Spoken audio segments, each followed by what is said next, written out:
Isang pinagpalang araw sa inyong lahat. Tayo po'y magninilay sa salita ng Diyos, ang pinagmumulan ng awa at tawa ng ating buhay, ang salitawa. Inumpisan natin sa araw na ito ang chapter 6 ng Ebanghelyo ni St. John. And the chapter 6 of St. John is dedicated on Jesus' teachings about the Eucharist. Sa araw na ito, ating pong pagninilayan ang milagro na tinatawag nating the feeding of the 5,000 people. At mapapansin po natin na ang milagrong ito ay naisulat sa 4 na ebanghelyo. Kapansin-pansin na ito ay napakahalagang turo ng ating Panginoon. Sa ating istorya ngayon, nag-umpisa ito sa isang pag-aalay ng hindi natin kilalang bata. At ang inalay niya, 5 pirasong tinapay at 2 pirasong isda. Kung titignan natin, sa mata ng tao, wala itong silbi. Ito'y kakarampot at hindi ito mapapakain ang napakaraming tao. Subalit iniyalay pa rin ng bata, ipinasakamay niya ito sa Diyos. Ito po yung isang lesson nating makuha sa milagrong ito, na kahit yung tila kakarampot, napakaliit, kokonti, o insignificant, kapag ipinasakamay natin ito sa Diyos, walang magiging imposible. Sa buhay natin, nawa matuto tayong manalig sa Diyos, ipasakamay sa Diyos ang mga bagay-bagay sa buhay natin, na kahit sa mata ng tao ito'y imposible, ito'y magiging posible kapag ipinasakamay natin ito sa Diyos. Gaya ng ginawa ng bata, ipinasakamay niya ang nakakarampot, ang kokonti, at nang ito'y tanggapin ng Diyos, ito'y naging daluyan ng pagpapala ng napakalaking biyaya. Ito yung ikalawang lesson natin.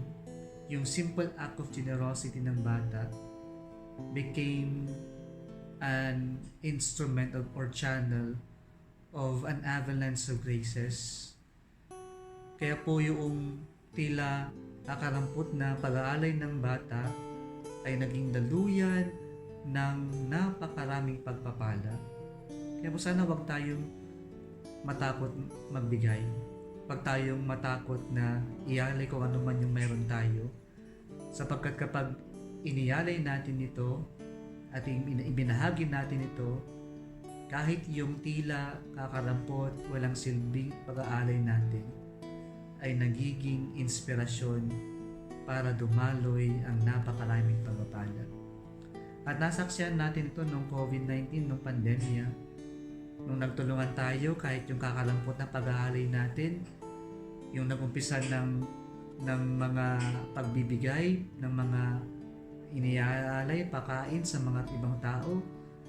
Imagine, it triggered a lot of people to be generous as well.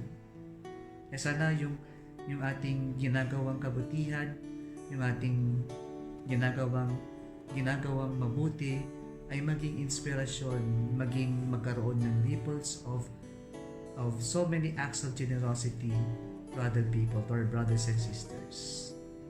Nangatlo po, yung sana matutunan natin ay yung katotohanan na kailanman hindi natin kayang talunin ang kabutihan ng Diyos.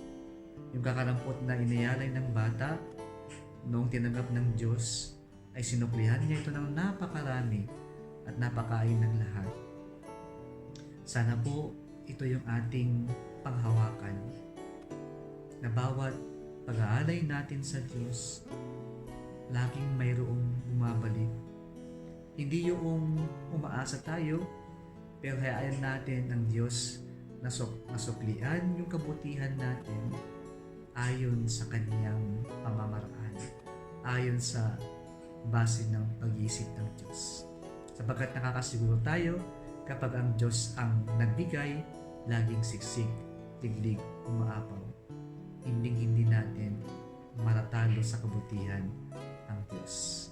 Kaya habang kaya nating magbigay, kaya nating gumawa ng buti, gumawa lang tayo ng gumawa, sapagkat nananalig tayo kapag mayroon tayong inaalay, may binibigay, may binabahagi. Ang Diyos laging nanunuklian ng sobra-sobra, todo-todo, siksik, liglig, umaapaw. Muli isang pinagpalang araw sa inyong lahat.